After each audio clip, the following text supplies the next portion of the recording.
Gospodи, pomiluj. Zaštiti, spasi, pomiluj, sačuvaj Bože, blagodaću Tvojom.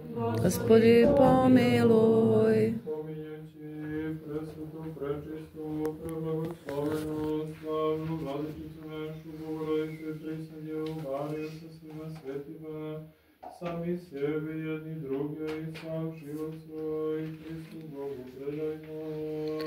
Tebje, Gospodi. Tvoja moć i Tvoje carstvo i sila i slava, Otca i Sina i Svetoga